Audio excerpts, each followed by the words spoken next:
ಅವಳು ತಲೆ ಕೆಳಗೆ ಪಿಲ್ಲೋ ಇಟ್ಟು ಕರೆಕ್ಟಾಗಿ ಮಲಗಿಸಿ ಪಾಪ ಉಪವಾಸ ಇದ್ದಿದ್ದರಿಂದ ಶುಗರ್ ಲೆವೆಲ್ಸ್ ಡೌನ್ ಆಗಿದೆ ಅನಿಸುತ್ತೆ. ಬೇಗ ಡಾಕ್ಟರ್ ಬಂದರೆ ಒಳ್ಳೆಯದು ಅಂತ ಅಂದ್ಕೊಂಡು ವೆಯ್ಟ್ ಮಾಡ್ತಿರ್ತಾಳೆ.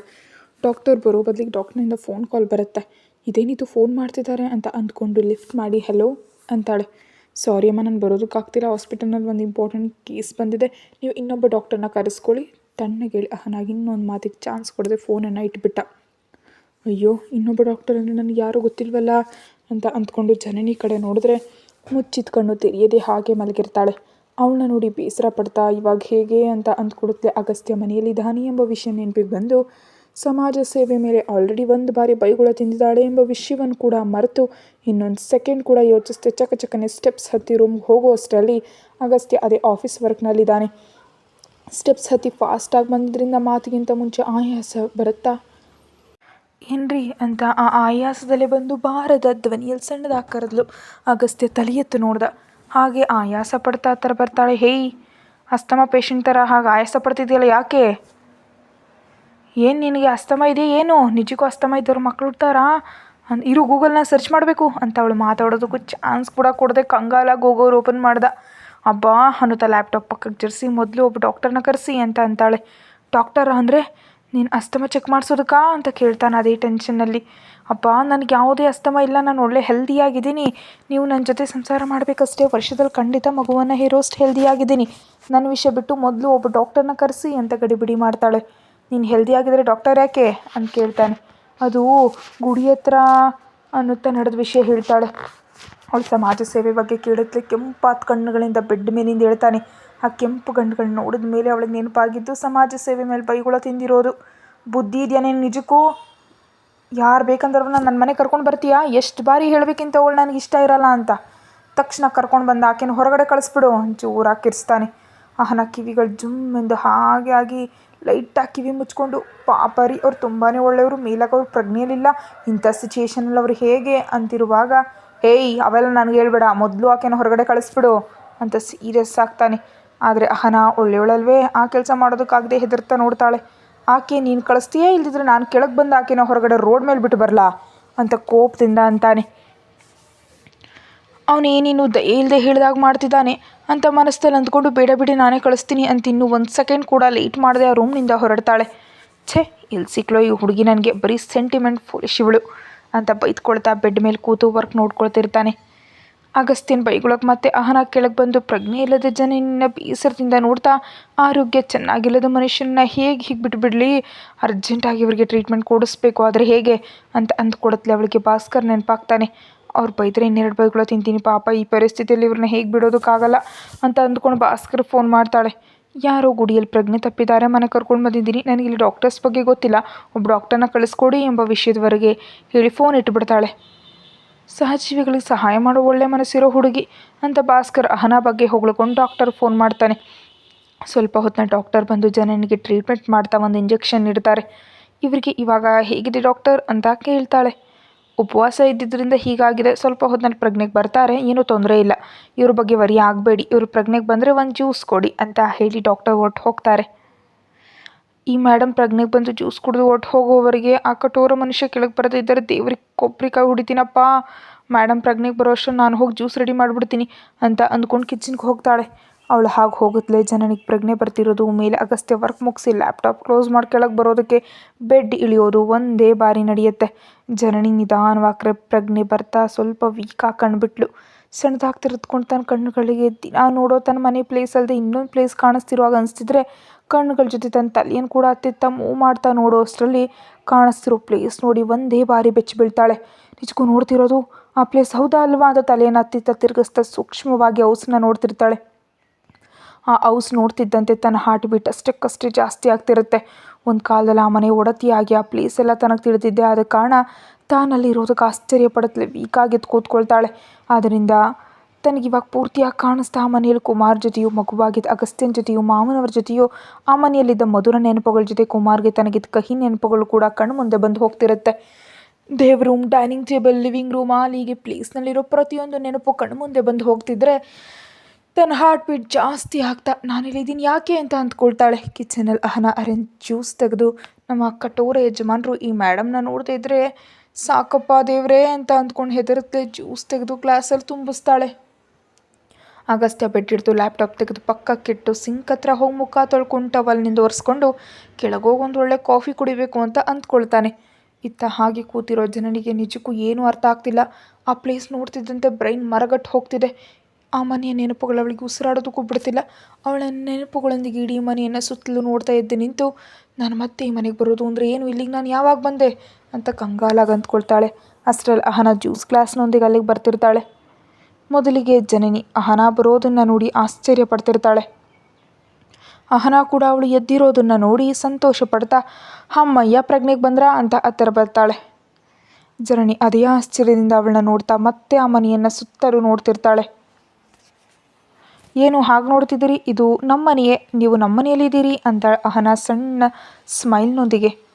ಜನನಿಗೆ ಆ ಮಾತುಗಳ ಅರ್ಥವಾಗದೆ ಇದು ನಿಮ್ಮನೆಯಾ ಅಂತ ಕ್ವಶ್ಚನ್ ಮಾರ್ಕ್ ಮುಖದೊಂದಿಗೆ ಕೇಳ್ತಾಳೆ.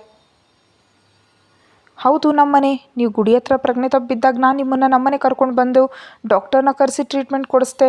ಡಾಕ್ಟರ್ ಇಂಜೆಕ್ಷನ್ ಮಾಡಿ ಹೋದ್ಮೇಲೆ ನೀವು ಇವಾಗ ರಿಕವರ್ ಆಗಿದ್ದೀರಾ ಅಂತ ಹೇಳ್ತಾಳೆ. ಇದೇನಿದೆ ಈ ಹುಡುಗಿ ಈ ಮನೆ ತಮ್ಮನೆ ಅಂತಿದ್ದಾಳೆ ಅಂತ ಜನನಿ ಮನಸ್ಸಿನಲ್ಲಿ ಕನ್ಫ್ಯೂಸ್ ಆಗಿ ಅಂದ್ಕೊಳ್ತಾಳೆ. ಆಮೇಲೆ ಅಹನಾಗೆ ಅಗಸ್ತ್ಯ ನೆನಪಾಗಿ ಮೊದಲು ನೀವು ಈ ಜ್ಯೂಸ್ ಕುಡೀರಿ ಅಂತ ಕೈಯಲ್ಲಿದ್ದ ಜ್ಯೂಸ್ ಕೊಡೋದಕ್ಕೆ ಹೋಗ್ತಾಳೆ. ಜನನಿ ಅಲ್ಲೋಲ ಕಲ್ಲೋಲವಾದ ಮನಸ್ಸಿನಿಂದ ಇರೋ ಜನನಿ ನಿಜಕ್ಕೂ ಅವಳು ಮಾತುಗಳನ್ನ ಲೆಕ್ಕಿಸ್ಕೊಳ್ತಿಲ್ಲ. ಅಗಸ್ತ್ಯ ಯಾವುದೋ ಫೋನ್ ಕಾಲ್ ಮಾತಾಡ್ತಾ ರೂಮ್ನಿಂದ ಹೊರಗೆ ಬಂದು ಸ್ಟೆಪ್ಸ್ ಹತ್ರ ಬರ್ತಿರ್ತಾನೆ. ನೀವೇನು ಅಂದ್ಕೊಳ್ಳಲ್ಲ ಅಂದರೆ ಒಂದು ಮಾತು, ನನ್ನ ಗಂಡನಿಗೆ ಹೀಗೆ ಸಹಾಯ ಮಾಡೋದು ನಿಜಕ್ಕೂ ಇಷ್ಟ ಇರಲ್ಲ ಮೇಡಮ್. ಅವ್ರು ಕೆಳಗೆ ಬರೋಷ್ಟರಲ್ಲಿ ನೀವು ಜ್ಯೂಸ್ ಕುಡಿದು ದಯವಿಟ್ಟು ಬೇಗ ಹೊರಡಿ, ನೀವು ಹೋಗಲು ನಾನು ಕ್ಯಾಬ್ ಬುಕ್ ಮಾಡ್ತೀನಿ ಅಂತ ಅಂತಾಳೆ. ಈ ಬಾರಿ ಜನನಿ ಅವಳ ಮಾತುಗಳನ್ನ ಆಲಿಸಿ ಸಂದೇಹದಿಂದಲೇ ಅವಳನ್ನ ಆಸಕ್ತಿಯಿಂದ ನೋಡ್ತಾ ನಿನ್ನ ಗಂಡನ ಹೆಸರೇನಮ್ಮ ಅಂತ ಕೇಳ್ತಾಳೆ. ಕಠೋರ ಮನುಷ್ಯ ಅಂತ ಕೋಪ್ತಲ್ಲ ಆ ಹೆಸರು ಹೇಳ್ತಾಳೆ. ಆ ಹೆಸರು ಕೇಳಿ ಜನನಿ ಹಣೆ ಗಂಟು ಹಾಕ್ತಾಳೆ. ಅಂದರೆ ನಮ್ಮ ಯಜಮಾನ್ರ ಮನಸ್ಥಿತಿಗೆ ಅದು ಕೆಟ್ಟ ಹೆಸರು. ನಿಜವಾದ ಅಗಸ್ತ್ಯ ತಾರಕ್ನೇನಿ ಅಗಸ್ತ್ಯ ಭಾರದ್ವಾಜ್ ಚೌಧರಿ ಅಂತ ಹೇಳ್ತಾಳೆ. ಆ ಹೆಸರು ಕೇಳಿದ ತಕ್ಷಣ ಅವಳ ಗುಂಡಿಗೆ ನಡುಕ ಉಂಟಾಯಿತು. ಅದು ಸಂತೋಷದಿಂದಲೋ ಅಥವಾ ಬೇಸರದಿಂದಲೋ ಜನನಿಗೆ ಅರ್ಥ ಆಗಲಿಲ್ಲ. ಅಗಸ್ತ್ಯ ಕಾಣಿಸದೆ ಫೋನಲ್ಲಿ ಮಾತಾಡ್ತಿರೋ ಮಾತುಗಳು ಕೇಳಿಸ್ತಾ ಅಗಸ್ತ್ಯ ಬರ್ತಾ ಇರೋದು ಇಬ್ಬರಿಗೂ ತಿಳಿತಿರುತ್ತೆ. ಅಮ್ಮೋ ಅವ್ರು ಬರ್ತಿದ್ದಾರಲ್ಲ ಅಂತ ಅಹನ ಹೆದರಿಕೆಯಿಂದ ಅಂತಿದ್ರೆ ಅವು ನನ್ನ ಮಗನ ಮಾತುಗಳ ಅಂತ ಜನನಿ ಮನಸ್ಸಿನಲ್ಲಿ ಸಂತೋಷದಿಂದ ಅಂದ್ಕೊಂಡು ಮಗನ ಮಾತುಗಳು ಕೇಳಿಸ್ತಿರೋ ಕಡೆಯೇ ಜನನಿ ಕಣ್ಣುಗಳು ಓಡಿ ಮಗನನ್ನು ನೋಡೋದಕ್ಕಾಗ ಆತರ ಪಡ್ತಿವೆ. ಇವಾಗ ಹೇಗೋ ಏನೋ ಅಂತ ಅಂದ್ಕೊಂಡು ಅಹನ ಕೈಯಲ್ಲಿದ್ದ ಗ್ಲಾಸ್ ಪಕ್ಕಕ್ಕಿಟ್ಟು ಜೀವ ಕೈಯಲ್ಲಿ ಇಟ್ಕೊಂಡು ನಿಂತಿದ್ರೆ ಓಕೆ ಆ ಸೈಟ್ನಲ್ಲಿ ಶೀಘ್ರದಲ್ಲೇ ಕನ್ಸ್ಟ್ರಕ್ಷನ್ ಸ್ಟಾರ್ಟ್ ಆಗುತ್ತೆ ಅಂತ ಫೋನಲ್ಲಿ ಬ್ಯುಸಿಯಾಗಿ ಮಾತಾಡ್ತಾ ಸ್ಟೆಪ್ಸ್ ಇಳಿದು ಬರ್ತಿದ್ರೆ 6 ಅಡಿಗಿಂತ ಎತ್ತರ ಬೆಳೆದ ಮಗ ಜನನಿ ಕಣ್ಣೆದುರು ಬೀಳ್ತಾನೆ. ಕೆಲವು ವರ್ಷಗಳ ನಂತರ ಮಗನನ್ನು ನೋಡಿದವಳ ಹೃದಯ ತುಂಬ ಹೋಗ್ತಿರುತ್ತೆ. ಆದರೆ ಅಗಸ್ತ್ಯ ಇನ್ನೂ ತಾಯಿಯನ್ನು ನೋಡಿಲ್ಲ. ಫೋನ್ ಕಾಲ್ನಲ್ಲಿ ಬ್ಯುಸಿಯಾಗಿ ಏನೋ ನೋಡ್ತಾ ಸ್ಟೆಪ್ಸ್ ಇಳಿತಾ ಬರ್ತಿರ್ತಾನೆ. ಇತ್ತು ಅಹನ ಹಾರ್ಟ್ ಬೀಟ್ ಹೆದರಿಕೆಯಿಂದ ಫಾಸ್ಟಾಗಿ ಹೊಡ್ಕೊಳ್ತಾ ಇವತ್ತು ನನ್ನ ಕತೆ ಮುಗೀತಂತ ಅಂದ್ಕೊಳ್ತಾಳೆ. ಇನ್ನು ಮಗನನ್ನು ನೋಡ್ತಿರೋ ಜನನಿ ಕಣ್ಣುಗಳ ಸಂತೋಷದಿಂದ ಹೊಳಿತಿರುತ್ತೆ. ಹಾಗೆ ಕಾಲ್ನಲ್ಲಿ ಮಾತಾಡ್ತಾ ಅರ್ಧ ಸ್ಟೆಪ್ಸ್ ಇಳಿದ ಅಗಸ್ತ್ಯ ಸಡನ್ನಾಗಿ ಅಹನ ಪಕ್ಕದಲ್ಲಿರೋ ತಾಯಿಯನ್ನು ನೋಡಿ ಒಂದೇ ಬಾರಿಗೆ ಶಾಕ್ ಆಗಿಬಿಡ್ತಾನೆ. ಆ ಶಾಕ್ನಲ್ಲಿ ಅಗಸ್ತ್ಯನ ಹೆಜ್ಜೆಗಳಲ್ಲೇ ನಿಂತು ಹೋಗುತ್ತವೆ.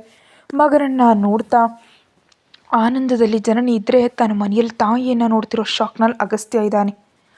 ಇನ್ನು ಅಹನ ಅಗಸ್ತ್ಯನ ಕಡೆ ಅಲ್ಲದೆ ಜನನಿ ಕಡೆ ಮುಖ ಮಾಡಿ ನಿಂತಿರ್ತಾಳೆ. ತನ್ನ ಕಾಲು ಕೈಗಳಲ್ಲಿ ನಡುಕ ಹುಟ್ಟೋದಷ್ಟೇ ಅಲ್ಲದೆ ಬೆವರಿನಿಂದ ತನ್ನ ಬಾಡಿ ಪೂರ್ತಿ ಒದ್ದೆ ಆಗ್ತಿರುತ್ತೆ. ಆ ಹೆದರಿಕೆಯಲ್ಲಿ ಆ ಇಬ್ಬರು ಎಕ್ಸ್ಪ್ರೆಷನ್ಸ್ ಅವಳು ಗಮನಿಸದೆ ಪ್ರಾಣ ಬಿಗಿ ಹಿಡಿದು ನಿಂತಿರ್ತಾಳೆ. ಅಗಸ್ತ್ಯ ಫೋನ್ ಲೈನಲ್ಲಿರೋದ್ರಿಂದ ಹಲೋ ಅಗಸ್ತ್ಯ ಅವರೇ ಲೈನಲ್ಲಿದ್ದೀರಾ ಮಾತಾಡಿ ಅಂತ ಆ ಕಡೆಯಿಂದ ಮಾತುಗಳು ಕೇಳಿಸ್ತಿರುತ್ತೆ. ಆ ಮಾತುಗಳಿಂದ ಅಗಸ್ತ್ಯ ಆ ಶಾಕ್ನಿಂದ ಹೊರಬಂದು ತಾಯಿಯನ್ನು ಕೋಪದಿಂದ ನೋಡುತ್ತಲೇ ಮತ್ತೆ ಕಾಲ್ನಲ್ಲಿ ಮಾತಾಡ್ತಾ ನಾವು ಆಮೇಲೆ ಮಾತಾಡೋಣ ಅಂತ ಕೋಪದಲ್ಲಿ ಗಂಭೀರವಾಗಿ ಫೋನ್ ಇಟ್ಟುಬಿಟ್ಟು ಫಾಸ್ಟಾಗಿ ಟಕಟಕ ಅಂತ ಉಳಿದ ಅರ್ಧ ಸ್ಟೆಪ್ಸ್ ಇಳಿದು ಬರ್ತಿರ್ತಾನೆ. ಜನನಿ ಆನಂದದಲ್ಲಿದ್ದರೆ ಆ ಹೆಜ್ಜೆ ಸೌಂಡ್ಸ್ ಅಹನಾಗೇನೋ ಭೂಕಂಪದ ಸೌಂಡ್ ಥರ ಅನಿಸುತ್ತೆ.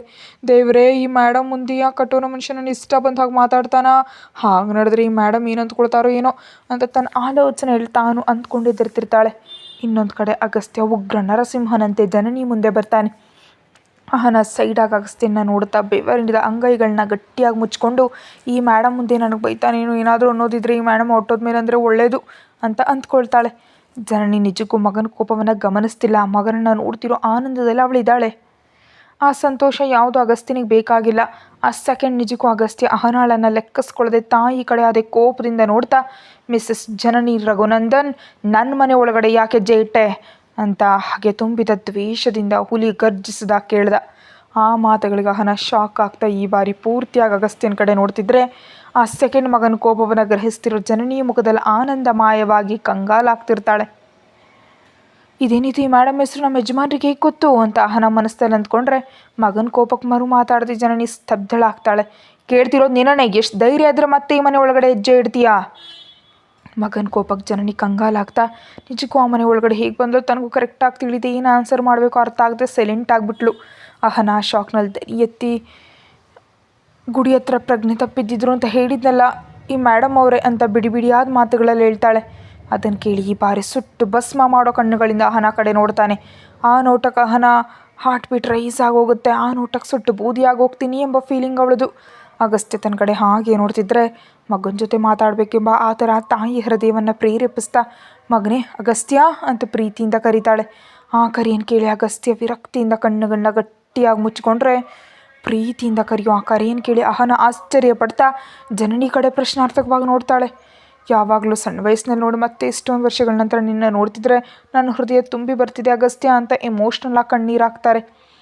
ಆ ಮಾತುಗಳಿಗೆ ಅಹನ ಕಣ್ಣುಗಳನ್ನ ದೊಡ್ಡದು ಮಾಡಿಕೊಂಡು ಸಣ್ಣ ವಯಸ್ಸನ್ನೇ ನೋಡಿದ್ರಾ ಅಂದರೆ ಇವರಿಬ್ರಿಗೂ ಒಬ್ರಿಗೊಬ್ರು ಗೊತ್ತಾ ಅಂತ ಮನಸ್ಸಲ್ಲಿ ಅಂದ್ಕೊಳ್ತಾಳೆ. ಮೊನ್ನೆ ನಿನ್ನ ನೋಡೋಣ ಅಂತ ನೀನು ಆಫೀಸಿಗೆ ಬಂದರೆ ನಿನ್ನ ಭೇಟಿ ಆಗೋದಕ್ಕೆ ಬಿಡದೆ ನನ್ನ ಹಿಂದಕ್ಕೆ ಕಳಿಸ್ಬಿಟ್ರು. ಇವತ್ತು ಹೀಗಾದರೂ ನಿನ್ನ ನೋಡೋ ಚಾನ್ಸ್ ಸಿಕ್ಕಿದ್ದಕ್ಕೆ ಸಂತೋಷ ಪಡ್ತಿದ್ದೀನಿ ಮಗನೇ ಅಂತಾಳೆ. ಇನ್ನು ಸಾಕು ನಿಲ್ಲಿಸು ಅಂತ ಮರುಕ್ಷಣವೇ ಕಿರ್ಚಿದ್ರೆ ಒಂದೇ ಬಾರಿಗೆ ಅತ್ತೆ ಸೊಸೆ ಇಬ್ಬರು ಬೆಚ್ಚಿಬಿದ್ರು. ಮತ್ತು ಆ ಪ್ಲೇಸ್ ಸ್ವಲ್ಪ ಹೊತ್ತು ಸೈಲೆಂಟ್ ಆಯಿತು. ಆದರೆ ಅಗಸ್ತ್ಯನಿಗಿರೋ ಕೋಪಕ್ಕೆ ಹಾರ್ಟ್ ಎಗರಿ ಬೀಳೋ ಸೌಂಡ್ ಲೈಟಾಗಿ ಹೊರಗಡೆ ಕೇಳಿಸೋ ಆಗಿದೆ. ಅಷ್ಟೊಂದು ಕೋಪದಲ್ಲಿದ್ದಾನೆ. ಇನ್ನು ಅಹನಾಗೆ ಅವರಿಬ್ಬರ ನಡುವೆ ನಡೀತಿರೋದು ಅರ್ಥ ಆಗದೆ ಗೊಂದಲದಿದ್ದಾಳೆ. ಶಿವನು 3ನೇ ಕಣ ತೆರೆದ್ಮೇಲೆ ಹಾಗೆ ಅಗಸ್ತ್ಯ ತಾಯಿ ಕಡೆ ಕೋಪದಿಂದ ನೋಡ್ತಾ ಕಪಟ ಪ್ರೀತಿಯಿಂದ ಮಾತಾಡಿದ್ರೆ ನಾನು ಕರ್ಗೊ ಹೋಗ್ತೀನಿ ಅಂದ್ಕೊಂಡ್ಬಿಟ್ಟಿದ್ಯಾ ಅಂತ ರೈಸ್ ಆದ ವಾಯ್ಸ್ನಲ್ಲಿ ಕೇಳ್ತಾನೆ. ಕಪಟ ಪ್ರೀತಿ ಅಂದ್ರೇನು? ನೀನು ನನ್ನ ಹೆತ್ತ ಮಗ, ಈ ತಾಯಿಯನ್ನು ಹಿಡಿದು ಹಾಗೆ ಅವಮಾನಿಸ್ಬೇಡ ಅಗಸ್ತ್ಯ. ಆ ಪದಗಳಿಗೆ ಅಹನಾಗಿ ತಲೆ ಗಿರಗಿರನೆ ತಿರುಗ್ತಾ ಹೆತ್ತ ಮಗನ ಎಂಬ ಶಾಕ್ನಲ್ಲಿ ಉಳಿದು ಹೋಗ್ತಾರೆ. ಏನು ಹೆತ್ತ ತಾಯಿಯ ನನ್ನನ್ನು ಬಿಟ್ಟು ಹೋದ ದಿನ ಆ ವಿಷಯ ನಿಂಗೆ ನೆನಪು ಬರಲಿಲ್ವಾ? ನೀನು ನನ್ನ ಮೇಲೆ ದ್ವೇಷವನ್ನು ಬೆಳೆಸ್ಕೊಂಡಿದ್ಯಾ ಅಂತ ಅರ್ಥ ಆಗ್ತಿದೆ ಅಗಸ್ತ್ಯ. ಅದರ ಸಿಚುಯೇಷನ್ಸ್ ನನಗೆ ಎದುರಾದವು. ಅದಕ್ಕೆ ನಿಮ್ಮ ತಾತನವ್ರ ಹತ್ರ ಬಿಟ್ಟು ಹೊರಟೋದೆ. ತಾಯಿಯ ಮಾತುಗಳಿಗೆ ಅಷ್ಟಕ್ಕಷ್ಟೇ ಅಗಸ್ತ್ಯ ಕೋಪವನ್ನು ಜಾಸ್ತಿ ಮಾಡ್ಕೊಳ್ತಿದ್ರೆ ಅವರಿಬ್ಬರು ತಾಯಿ ಮಗ ಎಂಬ ವಿಷಯ ಬಿಟ್ಟು ಇನ್ನೇನು ಅರ್ಥ ಆಗದ ಗೊಂದಲದಿಂದ ಪರಿಸ್ಥಿತಿಯಲ್ಲಿದ್ದಾಳೆ ಅಹನ. ನಿಜಕ್ಕೂ ನನ್ನ ಕಣ್ಣು ಮುಂದೆ ನಿನ್ನ ನೋಡಬೇಕಂದ್ರೆ ನನ್ನ ರಕ್ತ ಕುದಿಯುತ್ತೆ. ನಿನ್ನ ಮಾತುಗಳನ್ನ ಕೇಳೋ ಪರಿಸ್ಥಿತಿಯಲ್ಲಿ ನಾನಿಲ್ಲ. ಹೊರಟೋಗಿ ನನ್ನ ಮನೆಯಿಂದ. ನೀನು ನನ್ನ ದ್ವೇಷಿಸದೆ ತಡ್ಕೊಳ್ಳೋದಕ್ಕಾಗ್ತಿಲ್ಲ ಅಗಸ್ತ್ಯ. ಸಣ್ಣ ವಯಸ್ಸಿನಲ್ಲಿ ಅಮ್ಮ ಅಂತ ನನ್ನ ಸೆರಗಿಡ ತಿರುಗಿ ನೀನು ಇವತ್ತು ನನ್ನ ಒಬ್ಬ ಶತ್ರುವೆಂದು ನೋಡ್ತಿದ್ಯಲ್ಲ. ಎಸ್, ನೀನು ನನಗೆ ಶತ್ರುನೇ ಅಂತ ಡಬಲ್ ವಾಯ್ಸ್ನಲ್ಲಿ ಅಂದ. ಹಾಗೆ ಮಾತಾಡಬೇಡ. ನಾನು ನಿನ್ಗೆ ದೂರ ಆದರೂ ನಿನ್ನನ್ನು ನೆನೆಯೋದು ದಿನ ಇಲ್ಲ. ಸ್ವಲ್ಪ ಈ ತಾಯಿ ಪ್ರೀತಿನ ಅರ್ಥ ಮಾಡ್ಕೋ. ಅಗಸ್ತ್ಯ ತಾಯಿ ಮೇಲಿನ ಕೋಪದಿಂದ ಕಣ್ಣುಗಳನ್ನ ಗಟ್ಟಿಯಾಗಿ ಮುಚ್ಕೊಂಡು ನೀನು ಹೀಗೆ ಮಾತಾಡಿ ನನ್ನನ್ನು ಇನ್ನೂ ರಾಕ್ಷಸನ್ನಾಗಿ ಮಾಡಬೇಡ. ನನಗೆ ಯಾವುದೇ ಹೆತ್ತ ತಾಯಿ ಇಲ್ಲ, ನಿಜಕ್ಕೂ ನನಗೆ ಯಾರೂ ಇಲ್ಲ ಅಂತ ಮನಸ್ಸಿನಲ್ಲಿ ಬೇಯ್ತಿರೋ ಪ್ರತಿಕಾರದಿಂದ ಕೋಪವಾಗಿ ಕಿರಿಸ್ತೇಳ್ತಾನೆ. ಅಗಸ್ತ್ಯ ಕೇಳೋ ಪರಿಸ್ಥಿತಿಯಲ್ಲಿಲ್ಲ ಅಂತ ಜನನಿಗೆ ಅರ್ಥ ಆಗ್ತಾನೆ. ಕಣ್ಣುಗಳಲ್ಲಿ ನಿಲ್ಲದೆ ಕಣ್ಣೀರು ಹರಿತಿರುತ್ತೆ. ಆ ತಾಯಿ ಮಗನ ಮಧ್ಯೆ ದೂರ ಯಾಕೆ ಬಂತು ಅಂತ ಅಹನಾಗಿ ತಿಳಿದಿದ್ರು ಅಗಸ್ತ್ಯ ಅವಳೊಂದಿಗೆ ಹಾಗೆ ಮಾತಾಡ್ತಿದ್ರೆ ಜನನಿ ನಿನ್ನ ಬೇಸರದಿಂದ ನೋಡ್ತಿರ್ತಾಳೆ. ನಿನ್ನ ಬಿಟ್ಟು ಹೊಟ್ಟು ಹೋಗಿದ್ದಕ್ಕೆ ನನ್ನ ಮೇಲೆ ಇಷ್ಟೊಂದು ದ್ವೇಷವಾಗಿದೆಯಾ? ಅದೇ ರೀಸನ್ ಆದ ಕಾರಣ ಸೌಂಡ್ ಇಲ್ಲದೆ ಸೈಲೆಂಟಾಗಿ ಆನ್ಸರ್ ಎಂಬ ಹಾಗಿದ್ದಾನೆ. ಅದೇ ರೀಸನ್ ಆದರೆ ಈ ತಾಯಿನ ಕ್ಷಮಿಸೋದಕ್ಕಾಗಲ್ವಾ ಅಂತ ಕೇಳ್ತಾಳೆ. ಅದೆಂದಿಗೂ ನಡೆಯೋದು ಕೆಲಸ ಅಂತ ಹಲ್ಲು ಕಡಿತಾ ಹೇಳ್ತಾನೆ. ಆ ಮಾತುಗಳಿಗೆ ಜನನಿ ಇನ್ನೂ ಕುಗ್ಗಿ ಹೋಗ್ತಿರ್ತಾಳೆ. ಈಗಾಗಲೇ ಎಷ್ಟೋ ಬಾರಿ ನನ್ನ ಮನೆಯಿಂದ ಹೊರಡೋದಕ್ಕೆ ಹೇಳಿದ್ದೀನಿ, ಇನ್ನು ಎಷ್ಟು ಬಾರಿ ಹೇಳಿಸ್ಕೊಳ್ತೀಯಾ ಅಂತ ಕೇಳ್ತಾನೆ. ಜನನಿ ನಡೀತಿರೋ ವಿಷಯಕ್ಕೆ ಇನ್ನೂ ಬೇಸರ ಪಡ್ತಾ ಇನ್ನೊಂದು ಬಾರಿ ಆ ಮನೆಯನ್ನು ಪೂರ್ತಿಯಾಗಿ ನೋಡ್ತಾಳೆ. ಆ ಮನೆ ಪ್ರತಿಯೊಂದು ನೆನಪು ಮತ್ತೆ ತನ್ನ ಕಣ್ಣು ಮುಂದೆ ಬಂದು ಹೋಗ್ತಿರುತ್ತೆ. ಆಮೇಲೆ ತನ್ನನ್ನೇ ಬೇಸರದಿಂದ ನೋಡ್ತಿರೋ ಅಹನ ಆ ಕಡೆ ನೋಡ್ತಾಳೆ. ಮಹಾಲಕ್ಷ್ಮಿ ಅಂತ ಕಾಣಿಸ್ತಿರೋನ ಪ್ರೀತಿಯಿಂದ ನೋಡ್ತಾ ನೀನು ನನ್ನ ಸೊಸೆ ಆಗ್ತೀಯಾ ಅಂತ ನಿಜಕ್ಕೂ ಅಂದ್ಕೊಂಡಿರಲಿಲ್ಲಮ್ಮ ಅಂತ ಮನಸ್ಸಲ್ಲಿ ಅಂದ್ಕೊಂಡು ಅಹನಾಳ ಹತ್ರ ಬಂದು ಪ್ರೀತಿಯಿಂದ ಅವಳ ತಲೆ ಸವರ್ತಿರ್ತಾಳೆ. ಮದುವೆಯ ದಿನದಿಂದ ಅತ್ತೆ ಪ್ರೀತಿಗಾಗಿ ಆಸೆ ಪಡ್ತಿರೋ ಅಹನಾಗೆ ಇವರು ತಮ್ಮ ಅತ್ತೆ ಎಂಬ ಎಮೋಷ್ನಲ್ ಆ ಪ್ರೀತಿಗೆ ಸ್ವಲ್ಪ ಸಂತೋಷವಾಗಿರುತ್ತೆ. ಆದರೆ ಅಗಸ್ತ್ಯನಿಗೆ ಇದೆಲ್ಲ ಇಷ್ಟ ಆಗ್ತಿಲ್ಲ. ಜನನಿ ಹತ್ತಿರ ಇದು ಅಹನಾಳ ಕೈ ಹಿಡಿದು ಅವಳಿಗೆ ದೂರವಾಗಿ ಜರಿಸಿದ ಆ ಆ್ಯಕ್ಷನ್ಗೆ ಅತ್ತೆ ಸೊಸೆ ಇಬ್ಬರು ಆಶ್ಚರ್ಯ ಪಡ್ತಾರೆ. ನನ್ನ ಮನೆಯೊಂದಿಗೆ ನನ್ನ ಮನೆಯಲ್ಲಿರೋ ಮನುಷ್ಯರೊಂದಿಗೂ ನಿನಗೆ ಯಾವುದೇ ಸಂಬಂಧ ಇಲ್ಲ, ಗೆಟ್ ಔಟ್ ಫ್ರಮ್ ಹಿಯರ್ ಅಂತ ಗಟ್ಟಿಯಾಗಿ ಹೇಳ್ತಾನೆ. ಜನನಿ ಇನ್ನೂ ಕಣ್ಣೀರಾಗ್ತಾ ಇಬ್ಬರನ್ನು ನೋಡ್ತಾ ಅಲ್ಲಿಂದ ಹೊರಟೋಗ್ತಿರ್ತಾಳೆ. ಅತ್ತೆ ಆ ಕಣ್ಣೀರಾಗ್ತಾ ಹೋಗ್ತಿದ್ರೆ ಅಹನಾಳ ಹೃದಯ ಕರಗ್ತಿರುತ್ತೆ. ಜನನಿ ಹೋಗಿ ಬಾಗಿಲವರೆಗೆ ಹೋಗಿ ಆಸೆಯಿಂದ ಮತ್ತೆ ಹಿಂದಕ್ಕೆ ತಿರುಗಿ ಸ್ವಲ್ಪ ಪಕ್ಕದಲ್ಲೇ ಇರೋ ಆ ಇಬ್ಬರನ್ನು ನೋಡ್ತಿರ್ತಾಳೆ. ಅಗಸ್ತ್ಯ ಅದೇ ಕೋಪದಲ್ಲಿ ಉರಿಯಲ್ಲಿದ್ದರೆ ಮಗನ ದ್ವೇಷವನ್ನು ನೋಡಿ ಇನ್ನು ಜನನಿಗೆ ತಡ್ಕೊಳ್ಳೋದಕ್ಕಾಗ್ದ ಅಲ್ಲಿಂದ ಕಣ್ಣೀರು ಹಾಕ್ತಾ ಹೋಗ್ತಾಳೆ. ಅಹನಾಗ ಹೊರಗಡೆ ನೋಡ್ತಿರುವಾಗಲೇ ಸೆಕ್ಯೂರಿಟಿ ಹೊರಗಿನ ಗೇಟ್ ತೆಗೆಯೋದು, ಜನನಿ ಗೇಟ್ ದಾಟಿ ಹೋಗೋದು ಕಾಣಿಸುತ್ತೆ. ಮತ್ತೆ ಆ ಕಣ್ಣೀರು ಹಾಕೊಳ್ತಾ ಹೋಗಿದ್ದರಿಂದ ಅಹನ ಮನಸ್ಸು ಇನ್ನೂ ಭಾರವಾಗಿ ಅಗಸ್ತ್ಯನ ಕಡೆ ನೋಡೋ ಅಷ್ಟರಲ್ಲಿ ಮರುಕ್ಷಣವೇ ಅಗಸ್ತ್ಯನ ಕೈ ಪೆಟ್ಟು ತನ್ನ ಕೆನ್ನೆಯ ಮೇಲೆ ಗಟ್ಟಿಯಾಗಿ ಬೀಳುತ್ತೆ. ಇಲ್ಲಿವರೆಗೆ ಆ ಕಠೋರ ಮನುಷ್ಯನಿಂದ ತನಗೆ ಬೈಗುಳ ತಿಳಿತೇ ಹೊರತು 2 ಬೈದು ಸುಮ್ಮನಾಗ್ತಾನೆ ಎಂಬ ಭ್ರಮೆಯಲ್ಲಿ ದಹನಾಗ ಹೊಡೆದ ತಕ್ಷಣ ಶಾಕ್ ಆಗ್ತಾ ಉರಿತಿರೋ ಕೆನ್ನೆ ಹಿಡ್ಕೊಂಡು ಆಶ್ಚರ್ಯವಾಗಿ ನೋಡ್ತಾಳೆ. ಆ ಮರುಕ್ಷಣವೇ ಇನ್ನೊಂದು ಕೆನ್ನೆಗೂ ಚೀರುತ್ತಾ ಹೊಡಿತಾನೆ. 2 ಕೆನ್ನೆ ಪೆಟ್ಟುಗಳಿಂದ ತಲೆ ಗೆರ್ರಂತಿರುವಾಗಲೇ ಅವಳನ್ನ ಗೋಡೆಗೆ ಒತ್ತಿ ಹಿಡಿದು ಅವಳ ಗಂಟೆಲು ಹಿಡಿದು ಇಸುಕ್ತಿರ್ತಾನೆ. ಆ ಸೆಕೆಂಡ್ ಅಹನಾಗಿ ಇಡೀ ಗ್ಯಾಲಕ್ಸಿ ಕಾಣಿಸ್ತಾ ನಮ್ಮಮ್ಮ ಅಪ್ಪನಿಗೆ ನಾನು ಒಬ್ಬಳೇ ಮಗಳು, ದೇವರೇ ದಯವಿಟ್ಟು ನನ್ನ ಬದುಕೋದಕ್ಕೆ ಬಿಡಿ ಅಂದ್ಕೊಳ್ತಾಳೆ. ಅವಳು ಗಂಟಲಿನ ಗಸ್ತಿನಲ್ಲಿ ಆ ಕೋಪ ಕಡಿಮೆ ಮಾಡದೆ ಹಾಗೆ ಒತ್ತಿ ಹಿಡಿದು ಆಕೆಯನ್ನು ಮಳೆ ಒಳಗಡೆ ಯಾಕೆ ಕರ್ಕೊಂಡು ಬಂದೆ? ಅವಳು ಬೇರೆ ಯಾರಾದರೂ ಆಗಿದ್ರೆ ಕೋಪಕ್ಕೆ ಸ್ವಲ್ಪ ಆದರೂ ನಾರ್ಮಲ್ ಆಗಿರ್ತಿತ್ತೇನೋ, ಆದರೆ ಬಂದಿದ್ದು ಜನನಿ ಆದ ಕಾರಣ ಅಷ್ಟೊಂದು ಟೆಂಪರ್ನಲ್ಲಿದ್ದಾನೆ. ಅಹನಾಗೂ ಕೂಡ ಆ ಕೋಪ ನೋಡಿದ್ರೆ ಅರ್ಥ ಆಗುತ್ತೆ. ನಿಜಕ್ಕೂ ಮುಂಚೆ ಅಹನಾಗಿ ಬೆವರು ಬಂದಿತ್ತು, ಇನ್ನು ಈ ಸೆಕೆಂಡ್ ಬೆವರಿನಿಂದ ಒದ್ದೆ ಆಗ್ತಿರ್ತಾಳೆ. ಕೇಳ್ತಿರೋದು ನಿನ್ನ ಆನ್ಸರ್ ಹೇಳು, ಆಕೆನ ಯಾಕೆ ಕರ್ಕೊಂಡು ಬಂದೆ? ಮುಂಚೆ ಸಣ್ಣದಾಗಿ ಬಂದ ಮಾತು ಕೂಡ ಇವಾಗ ಬರಲಾಗದೆ ಮೂಗಿ ಆಗದ ಹಾಗಾಯಿತು. ಗಂಟ್ಲು ಹಿಸುಕ್ತಾ ಕೇಳ್ತಿದ್ರೆ ಇನ್ನು ಗಂಟಲಿನಿಂದ ಮಾತು ಹೇಗೆ ಬರುತ್ತೆ? ಆನ್ಸರ್ ಹೇಳ್ತೀಯಾ ಇಲ್ಲದ್ರೆ ಸಾಯ್ತೀಯಾ ಅಂತ ಇನ್ನು ಗಂಟಲು ಒತ್ತಿದ್ರೆ, ಗಂಟಲು ಹಿಸುಕ್ತಿದ್ರೆ ನಾನು ಹೇಗೆ ಮಾತಾಡಲಿ ಅಂತ ಅಗಸ್ತ್ಯನಿಗೆ ಸೈನ್ ಆಗಿ ಮಾಡಿ ಅರ್ಥ ಆಗೋಗಿ ಹೇಳ್ತಾಳೆ. ಅಗಸ್ತ್ಯ ಆ ಸನ್ನೆ ನೋಡಿ ಅವಳ ಗಂಟಲು ಬಿಟ್ಟು ಫೋರ್ಸಾಗಿ ಅವಳನ್ನಿಂದ ತಳ್ತಾನೆ. ಅದರಿಂದ ಅವಳು ಅಲ್ಲಿರೋ ಸೋಫಾದಲ್ಲಿ ಬಂದು ಬೀಳ್ತಾಳೆ. ಗಂಟ್ಲು ನೋವಿನಿಂದ ತೊಂದರೆ ಪಡ್ತಾ ಹೆದರ್ತಾ ಅಗಸ್ತ್ಯನ ಕಡೆ ನೋಡ್ತಿದ್ರೆ, ಎಷ್ಟು ಧೈರ್ಯ ಇದ್ರೆ ಆಕೆನ ನಮ್ಮನೆ ಒಳಗಡೆ ಕರ್ಕೊಂಡು ಬರ್ತೀಯಾ ಅಂತ ಕೇಳ್ತಾನೆ.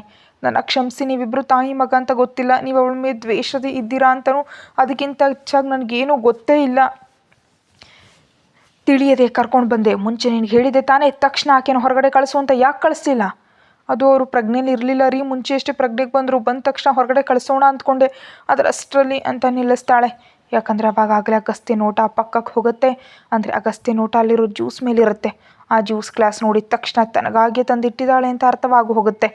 ಆ ವಿಷಯ ಕೂಡ ಅಹನಾಗ ಅರ್ಥ ಆಗಿ ದೇವ್ರೇ ಅಂತ ಮನಸ್ಸಲ್ಲಿ ಅಂದ್ಕೊಂಡು, ಅಂದರೆ ತಲೆ ಸುತ್ತ ಬಿದ್ದಿದ್ದಾರಲ್ವ, ಜ್ಯೂಸ್ ಕೊಟ್ಟು ಕಳಿಸೋಣ ಅಂದ್ಕೊಂಡೆ ಅಂತ ನಿಧಾನವಾಗಿ ಹೇಳ್ತಿರುವಾಗ, ಹೇಯ್ ನೀನು ಹುಚ್ಚು ವೇಷಗಳು ನನ್ನ ಹತ್ರ ನಡೆಯಲ್ಲ. ನಿನ್ನ ಸಮಾಜ ಸೇವೆ ಫ್ಯೂಚರ್ನಲ್ಲಿ ನನ್ನನ್ನು ಬಿಟ್ಟು ಹೋದ್ಮೇಲೆ ನೋಡ್ಕೋ. ನನ್ನ ಹತ್ರ ಮಾಡಿದ್ರೆ ಮಾತ್ರ ಸಾಯ್ತೀಯ. ಈ ಬಾರಿ ಏನಾದರೂ ಹೆಚ್ಚು ಕಡಿಮೆ ಆಯಿತೋ ನೆಕ್ಸ್ಟ್ ಟೈಮ್ ನಿನ್ನ ಸಾವನ್ನು ಪೋಸ್ಟ್ಪೋನ್ ಮಾಡಲ್ಲ, ಮೈಂಡ್ ಇಟ್ ಅಂತ ಹೇಳಿ ಕಿರಿಕಿರಿಯಿಂದ ಹೊರಗಡೆ ಹೊರಟೋಗ್ತಾನೆ. ಆಹಾ, ನಾನು ನೋವಾಗ್ತಿರೋ ಗಂಟು ಸರಿ ಮಾಡ್ಕೊಳ್ತಾ, ಅಂದರೆ ಇವಾಗ ನನ್ನ ಸಾವನ್ನು ಪೋಸ್ಟ್ಪೋನ್ ಮಾಡಿದಾನ ಅಂತ ಅಂದ್ಕೊಂಡು ಅಲ್ಲಿರೋ ಮಿರರ್ ಹತ್ರ ಬಂದು ಕೆನ್ನೆಗಳ ಕಡೆ ನೋಡೋ ಅಷ್ಟರಲ್ಲಿ ಅವ್ರ 2 ಕೆನ್ನೆಗಳ ಕಲೆ ಬಿದ್ದು ಪೂರಿಗಳ ಥರ ಉಬ್ಬಿರುತ್ತೆ. ಅಮ್ಮೋ, ಇವು ನನ್ನ ಕೆನ್ನೆಗಳ ನಿಜಕ್ಕೂ ಒಂದು ಕೈಗಳೆಲ್ಲ ಐರನ್ ರಾಡ್ಸ್ ಅನಿಸುತ್ತೆ. ನಮ್ಮ ಅಮ್ಮ ಅಪ್ಪನಿಂದಲೆಲ್ಲ ಸ್ಕೂಲ್ನಲ್ಲಿ ಕೂಡ ಒಂದು ಪೆಟ್ಟು ತಿಂದು ಗೊತ್ತಿಲ್ಲ, ಈ ರಾಕ್ಷಸನಿಂದ ಪೆಟ್ಟು ತಿಂದೆ ಛೇ ಅಂತ ಗಂಡನಾಗ ಅನ್ಬಾರ್ದು ಅಂತ ಕೆನ್ನೆ ತಟ್ಕೊಳ್ತಾಳೆ. ಗಂಗಾ ಬರೋ ಟೈಮ್ ಆಗುತ್ತೆ, ಮೊದಲು ಈ ಕೆನ್ನೆಗಳ ಮೇಲೆ ಕಲೆಗಳು ಅವಳಿಗೆ ಕಾಣಿಸ್ಬಾರ್ದು ಅಂತ ಆಯಿಂಟ್ಮೆಂಟ್ ಹಚ್ಕೊಳ್ತಾ, ರಾಕ್ಷಸ ಹೆಣ್ಮಗು ಅಂತ ಸ್ವಲ್ಪನೂ ದಯೆ ಇಲ್ಲದೆ ಹೊಡೆದ್ಬಿಟ್ಟ ಅಂತ ಆಯಿಂಟ್ಮೆಂಟ್ ಹಚ್ಕೊತಾಳೆ. ಜನನಿಗೆ ಅಗಸ್ತ್ಯನಿಗೆ ಮಧ್ಯೆ ನಡೆದಿದ್ದಾನೆ ಇನ್ನೊಂದು ಬಾರಿ ರೀಲ್ ಹಾಕ್ಕೊಂಡು, ನಿಜಕ್ಕೂ ಈ ಕಠೋರ ಮನುಷ್ಯ ಹೆತ್ತ ತಾಯಿನ ಯಾಕೆ ದ್ವೇಷಿಸಿದ್ದಾನೆ, ಹೆತ್ತ ತಾಯಿಗೆ ದೂರವಾಗಿ ಹಾಕಿದ್ದಾನೆ, ಇಬ್ಬರ ಮಧ್ಯೆ ಏನು ನಡೀತು? ಅವಳು ಫ್ಯಾಮಿಲಿ ಮೆಂಬರ್ಸ್ ಹೆಸರು ಹೇಳಿದ ನೆನಪಾಗಿ ರಘುನಂದನ್, ರಿತ್ವಿಕಾ, ದೀಪ್ತಿಕಾ, ವರ್ಧನಮ್ಮ ಅಂತ ಹೇಳಿದ ನೆನಪಿಗೆ ಬಂದು ಅಗಸ್ತ್ಯ ಎಂಬ ಹೆಸರು ಹೇಳಿಲ್ಲ. ಯಾಕೆ ಇವ್ರು ದೂರ ಆಗಿದ್ದಾರೆ? ಜನನಿ ಆಟೋದಲ್ಲಿ ಕೂತು ತನಕ ಅಗಸ್ತ್ಯನಿಗೆ ಮಧ್ಯೆ ನಡೆದಿದ್ದನ್ನು ನೆನಪು ಮಾಡ್ಕೊಳ್ತಾ ಮನೆ ಮುಂದೆ ಆಟೋ ಇಳಿತಾಳೆ. ಮನೆಯಲ್ಲಿರೋರು ಅವಳಿಗಾಗಿ ವೆಯ್ಟ್ ಮಾಡ್ತಿರ್ತಾನೆ. ಅಲ್ಲೇ ವರ್ಧನಮ್ಮ ಕೂಡ ಕೂತಿ ಏನೋ ತಿಂತಿರ್ತಾಳೆ.